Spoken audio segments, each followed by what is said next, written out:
വലിയ 2 മാന്തള് കിട്ടിയിട്ടുണ്ട്. വലുതിനെ മാന്തളെന്നും ചെറുതിനെ നങ്ക് എന്നാണ് പറയാറ്. നങ്ക് ബുക്ക് ചെയ്തപ്പോ കിട്ടിയത് മാന്തളാണ്. കുഴപ്പമില്ല. നമുക്ക് മാന്തൽ വെച്ചിട്ട് വൈപ്പിൻ സ്റ്റൈലില് നല്ലൊരു അടിപൊളി മീൻ തിളപ്പിച്ചത് ഉണ്ടാക്കിയാലോ? ശരിക്കും ഈ മീൻ കറി ഇന്നുണ്ടാക്കിയിട്ട് പിറ്റേ ദിവസം കഴിക്കാനാണ് ടേസ്റ്റ് കൂടുതൽ എന്ന് പറയും.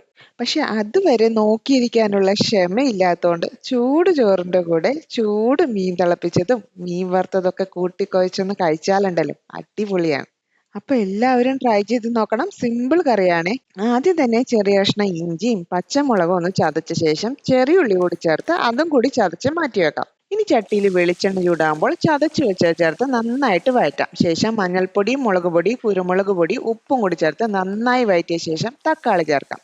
തക്കാളിയൊക്കെ നന്നായി വെന്ത് വരുമ്പോൾ തവി കൊണ്ട് ചെറുതായിട്ടൊന്ന് ഉടച്ചു കൊടുക്കാം. ഇനി കുറച്ച് ചൂടുവെള്ളവും വിനാഗിരിയും കറിവേപ്പിലയും കൂടി ചേർത്തൊന്ന് മിക്സ് ചെയ്തിട്ട് മൂടി വെച്ച് 3 മിനിറ്റ് തിളപ്പിക്കാം. ശേഷം നമ്മുടെ മാന്തള കഷ്ണങ്ങൾ ചേർത്ത് കൊടുത്തിട്ട് അതും നന്നായിട്ടൊന്ന് മിക്സ് ചെയ്തിട്ട് മൂടി വെച്ച് ഒരു 5 മിനിറ്റ് വീണ്ടും തിളപ്പിക്കാം. അത്രയേ ഉള്ളൂ, നമ്മുടെ കറി റെഡി ആയിട്ടുണ്ട്. ലാസ്റ്റ് കുറച്ച് പച്ച വെളിച്ചെണ്ണയും കറിവേപ്പിലയും കൂടി ചേർത്ത് കഴിഞ്ഞാൽ വൈപ്പിൻ സ്റ്റൈൽ മീൻ തിളപ്പിച്ചത് റെഡി.